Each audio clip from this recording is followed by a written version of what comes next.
محترم ناظرین و سامعین، السلام علیکم ورحمۃ اللہ وبرکاتہ۔ یہ قرآن مجید کے اردو ترجمہ و تفسیر کے دروس کا سلسلہ ہے جو انشاءاللہ آپ کی خدمت میں پیش کیا جاتا رہے گا۔ یہ قرآن مجید کے آخری 10 پاروں کی تفسیر ہوگی اور اس کا نام ہم نے رکھا ہے عمدۃ التفسیر فی الثلث الاخیر من القرآن الکریم۔ سماعت فرمائیے۔ الحمدللہ رب العالمین والصلاة والسلام علی سید الرسل وخاتم النبیین محمد وعلی آلہ وصحبہ اجمعین۔ أما بعد فقال الله تبارك وتعالى في كلامه المجيد: أعوذ بالله من الشيطان الرجيم وله من في السماوات والأرض، اسی کا ہے جو کچھ آسمانوں میں ہے اور جو کچھ زمینوں میں ہے۔ کل لہ قانتون، ساری مخلوق اللہ کے سامنے فرما بردار ہے۔ وَهُوَ الَّذِي يَبْدَأُ الْخَلْقَ ثُمَّ يُعِيدُهُ، اللہ وہ ذات ہے کہ جو پہلی بار مخلوق کو پیدا کرتا ہے پھر دوبارہ اس کو پیدا کرے گا۔ وَهُوَ أَهْوَنُ عَلَيْهِ، اور وہ اس پر پہلے کی نسبت زیادہ آسان ہے۔ وَلَهُ الْمَثَلُ الْأَعْلَىٰ، اور اللہ کے لیے بہت اونچی مثال ہے۔ فی السماوات والارض، آسمانوں میں اور زمینوں میں۔ وہو العزیز الحکیم، اور وہ بہت غلبے والا حکمت والا بادشاہ ہے۔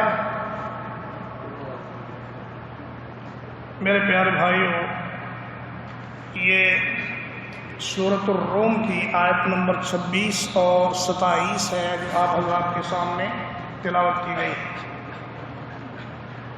اللہ تعالیٰ فرما رہے ہیں کہ آسمان و زمین میں جو کچھ ہے سب کا مالک میں ہوں، ہر چیز میری مملوک ہے، ہر چیز میری غلام ہے، چاہے اس میں جان ہے یا وہ بے جان ہے۔ اللہ کے حکم کے سامنے سرتابی کی کسی کو مجال نہیں۔ فرمایا کل خلقہ و ممالکہ، کائنات کی ہر چیز اللہ کی پیدا کی ہوئی ہے اور اس کی ملکیت میں ہے۔ ہم سارے کے سارے اللہ کے غلام ہیں، اس کے نوکر ہیں، اس کے مملوک ہیں اور اس کے بندے ہیں۔ جس طرح وہ چاہے ہمارے اندر تصرف کرے۔ وَهُوَ الْمُتَصَرِّفُ فِيهِمْ مِنْ غَيْرِ مُنَازِعٍ وَلَا مُعَاوِنٍ وَلَا مُعَارِضٍ، اللہ تبارک و تعالیٰ اپنی مخلوق کے اندر اس کا حکم چلتا ہے بغیر کسی مقابل کے، کوئی اس کا مقابل نہیں، بغیر کسی معاون کے، اس کو کسی کے تعاون کی ضرورت نہیں، اور ولا معارض، اللہ کے ساتھ کوئی مقابلہ کرنے والا نہیں، اس کے کام میں رکاوٹ ڈالنے والا نہیں۔ تو فرمایا کہ وَهُوَ الَّذِي، اللہ الَّذِي خَلَقَكُمْ ثُمَّ رَزَقَكُمْ ثُمَّ يُمِيتُكُمْ ثُمَّ يُحْيِيكُمْ، هل من شركائكم من يفعل من ذلكم من شيء، فرمایا اللہ وہ ہے جس نے تمہیں پیدا کیا، پھر وہ تمہیں رزق عطا کرتا ہے، پھر وہ تمہیں مار دے گا، پھر وہ تمہیں زندہ کرے گا، کیا تمہارے شریکوں میں سے بھی کوئی ایسا ہے جو یہ سارے کام کر کے دکھائے؟ اللہ کے سوا یہ کام کوئی نہیں کر سکتا۔ اور فرمایا کل اللہ قانتون، قانتون کا معنی ہے مطیعون خاضعون، اللہ کے سامنے کائنات کی ہر چیز مطیع ہے اور اللہ کے سامنے جھکی ہوئی ہے۔ دیکھیے آگ کا کام ہے جلانا، لیکن جب اللہ تعالیٰ اس کو کہہ دیں کہ آج میرا ایک بندہ تیرے اندر آ رہا ہے اور تو نے اس کو جلانا نہیں بلکہ اس کو ٹھنڈک پہنچانی ہے، تو آگ اپنا وہ کام چھوڑ کر یہ کام شروع کر دیتی ہے کہ اس کو جلانے کی بجائے آرام پہنچانا شروع کر دیتی ہے۔ چھری کا کام ہے کاٹنا، لیکن اللہ تعالیٰ اگر اس کو یہ حکم دے دیں کہ اے چھری آج اسماعیل کے گلے پر تو نے نہیں چلنا اور اس کے جسم کو نہیں کاٹنا، تو وہی چھری کاٹنے سے انکار کر دیتی ہے۔ پانی کا کام ہے ڈبونا، لیکن اگر اللہ تعالیٰ اس کو حکم دے دیں کہ آج تم نے موسیٰ علیہ السلام کی قوم کو یہاں سے آرام سے گزار لینا ہے اور جیسے ہی فرعونی تجھ میں داخل ہوں تو نے پھر آپس میں مل جانا ہے اور ان سب کو غرق کر دینا ہے، تو موسیٰ علیہ السلام کی قوم کا ایک آدمی بھی غرق نہیں ہوتا اور فرعون کی قوم کا ایک آدمی بھی غرق ہونے سے نہیں بچتا۔ یہ ہے اللہ۔ تو جو اللہ مخلوق کی ہر چیز پر قادر ہے اور مالک ہے اور متصرف ہے، وہ اگر قیامت کے دن پہاڑوں کو کہہ دے گا کہ تم روئی کے گالوں کی طرح ریزہ ریزہ ہو کر اڑنا شروع کر دو، تو کیا وہ انکار کریں گے؟ اگر اللہ سمندروں میں آگ لگا دے گا تو کیا اس میں کوئی شک ہو سکتا ہے؟ اللہ تعالیٰ فرماتا ہے کہ والبحر المسجور، قیامت کے دن سمندروں میں آگ بھڑک اٹھے گی۔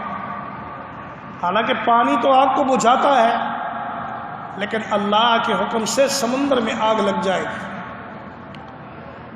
اور فرمایا وَهُوَ الَّذِي يَبْدَأُ الْخَلْقَ، وہ ذات ایسی ہے جو پہلی بار مخلوق کو پیدا کرتی ہے، ثُمَّ يُعِيدُهُ، پھر قیامت کے دن اس کو دوبارہ زندہ کرے گی۔ انسانوں نے کہا نہیں جی جب ہم مر جائیں گے، ہڈیاں ہو جائیں گے، ریزہ ریزہ ہو جائیں گے، تو ہم دوبارہ کہاں زندہ ہوں گے؟ یہ سب قصے کہانیاں ہیں، دوبارہ زندہ ہونے والی بات ٹھیک نہیں۔ نبی کریم صلی اللہ علیہ وسلم فرماتے ہیں کہ اللہ تعالیٰ فرماتا ہے قال اللہ کذبنی ابن آدم، آدم کے بیٹے نے مجھے جھٹلا دیا، ولیس لہ ذلک، حالانکہ اسے اس کا حق نہیں پہنچتا تھا۔ اور فرمایا وشتمنی ابن آدم ولم یکن لہ ذلک، کہ ابن آدم مجھے گالی دیتا ہے حالانکہ اس کو اس بات کا حق نہیں پہنچتا۔ صحابہ بڑے حیران و پریشان ہوئے کہ یا رسول اللہ، اللہ کو جھٹلانے کا کیا مطلب اور اللہ کو گالی دینے کا کیا مطلب؟ تو نبی کریم صلی اللہ علیہ وسلم نے فرمایا کہ اما تکذیبہ ایایا فقولہ لن یعیدنی بعد ان بدأنی، کہ میرا رب مجھے دوبارہ زندہ نہیں کرے گا جس طرح اس نے پہلے زندہ کیا تھا۔ وَأَمَّا شَتْمُهُ إِيَّايَ، اور اس کا مجھ کو گالی دینا یہ ہے فَقَوْلُهُ اتَّخَذَ اللَّهُ وَلَدًا، کہ اللہ نے کسی کو اپنا بیٹا بنا لیا ہے۔ فرمایا کہ وَقَالُ اتَّخَذَ اللَّهُ وَلَدًا لَقَدْ جِئْتُمْ شَيْئًا إِدًّا تکاد السماوات یتفطرن منہ وتنشق الارض وتخر الجبال هدا ان دعوا للرحمن ولدا، اللہ کو لیے اس سے بڑی توہین کی بات اور کیا ہو سکتی ہے کہ یہ کہا جائے کہ اللہ نے کسی کو اپنا بیٹا بنا لیا ہے۔ بھائی بیٹے کی ضرورت تو اسے ہوتی ہے جو کمزور ہو، جسے بڑھاپا آنا ہو، جسے تھکاوٹ ہو جاتی ہو، اور وہ اپنے بیٹے کی مدد سے اپنا کام سیدھا کرتا ہو۔ فرمایا وَلَا يَئُودُهُ حِفْظُهُمَا وَهُوَ الْعَلِيُّ الْعَظِيمُ، اللہ کو تو زمین و آسمان کا چلانا ذرا بھی نہیں تھکاتا، اس کو تو کبھی موت نہیں آتی، اس کو کبھی بڑھاپا نہیں آتا، اس کو کبھی بیماری نہیں آتی، اور اس کو کبھی کمزوری نہیں آتی، تو اس کو بیٹے کی ضرورت کیا ہے؟ فرمایا وَهُوَ أَهْوَنُ عَلَيْهِ، پہلی بار چیز کو پیدا کرنا زیادہ مشکل ہوتا ہے یا دوسری بار؟ اللہ کے لیے نہ پہلی بار مشکل ہے نہ دوسری بار مشکل، یہ محنت اور مشقت اور مشکل یہ ہمارے لیے ہے۔ اللہ کے لیے کسی کام میں کوئی محنت نہیں، کسی کام میں کوئی مشقت نہیں، کسی کام میں اللہ کے لیے کوئی مشکل نہیں۔ اللہ نے تو کن کہنا ہے اور ساری مخلوق قبروں سے نکل کر اللہ کے سامنے پیش ہو جائے۔ تو فرمایا کہ کوئی کام اللہ پر نہ پہلے مشکل تھا نہ بعد میں مشکل ہے۔ یہ اہون علی اللہ اس لیے فرمایا کہ تمہاری عقل اور سمجھ کے مطابق جس طرح ایک انسان پہلی بار چیز بناتا ہے تو دوسری بار اس کے لیے بنانا زیادہ آسان ہوتا ہے، یہاں سے تم سمجھ لو کہ اللہ کے لیے نہ پہلی بار مشکل ہے نہ دوسری بار مشکل ہے۔ وَلَهُ الْمَثَلُ الْأَعْلَىٰ، وَلَهُ الْمَثَلُ الْأَعْلَىٰ یعنی وَلَهُ الْوَصْفُ الْأَعْلَىٰ، اللہ کی صفت ایسی ہے کہ مخلوق میں کسی کی صفت اس کے ساتھ ملتی نہیں۔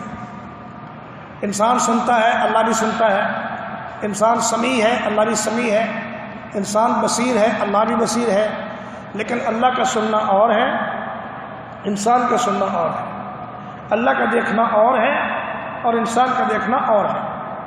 فرماتی ہیں سید عائشہ رضی اللہ تعالیٰ عنہ کہ اللہ تعالیٰ کالی رات میں کالے پتھر پر چلنے والی کالی چیونٹی کے پاؤں کی آہٹ کو بھی سن رہے ہیں۔ یہ اللہ کا سننا ہے۔ اور اللہ کا دیکھنا یہ ہے کہ اللہ تعالیٰ مچھلی کے پیٹ کے اندر ایک سمندر کے پانی کا اندھیرا، بادلوں کا اندھیرا، پھر مچھلی کا اندھیرا، اس کے اندر یونس علیہ السلام ان کو دیکھ رہا ہے اور اس کی ساری پکار سن رہا ہے۔ تو فرمایا وَهُوَ الْعَزِيزُ الْحَكِيمُ، اللہ تعالیٰ غالب ہے، کوئی اس کو مغلوب نہیں کر سکتا، کوئی اللہ سے جیت نہیں سکتا، کوئی اللہ کو ہرا نہیں سکتا، کوئی اللہ سے بھاگ نہیں سکتا، کوئی اللہ سے چھپ نہیں سکتا، کوئی اللہ کی حکمرانی سے باہر نہیں جا سکتا۔ وَهُوَ الْعَزِيزُ الْحَكِيمُ، اور اللہ حکمت والا ہے، اس نے اپنے غلبے کے ساتھ کائنات کو پیدا کیا اور اپنی حکمت کے ساتھ اس کائنات کا نظام چلا رہا ہے۔ آپ دیکھیں کس طرح اللہ آسمانوں کا نظام چلا رہا ہے، کس طرح اللہ زمین کا نظام چلا رہا ہے۔ ایسے ایسے ستارے جن کی روشنی لاکھوں نوری سال میں زمین تک پہنچتی ہے، ان سارے کے سارے ستاروں کو، سیاروں کو اللہ تبارک و تعالیٰ سنبھالے ہوئے ہے، اور کوئی ایک بھی دوسرے کے ساتھ ٹکراتا نہیں ہے۔ اور فرمایا کہ لَخَلْقُ السَّمَاوَاتِ وَالْأَرْضِ أَكْبَرُ مِنْ خَلْقِ النَّاسِ، آسمانوں اور زمین کا پیدا کرنا انسانوں کے پیدا کرنے سے زیادہ بڑا کام تھا۔ تم انسان کیا سمجھتے ہو کہ ہماری پیدائش بڑا کام ہے؟ اللہ کے لیے کوئی کام مشکل نہیں، کوئی بڑا ہو یا چھوٹا ہو، وہ سارے کام بآسانی کر لیتا ہے، اس کے ایک اشارے کی ضرورت ہے اور کام ہو جاتا ہے۔ تو بھائی وہ اللہ آپ کو بلا رہا ہے کہ آؤ میرے نبی کی بات مانو، اگر تم نے کامیابی حاصل کرنی ہے، اگر میرے عذابوں سے بچنا ہے، اگر میری ناراضگی سے بچنا ہے، تو میرے نبی کے نقش قدم پر چلو، میرے نبی کے صحابہ کے طریقوں کو دیکھو اور ان کے مطابق اپنی زندگی بناؤ۔ اقول قولی ھذا واستغفر اللہ لی ولکم ولسائر المسلمین۔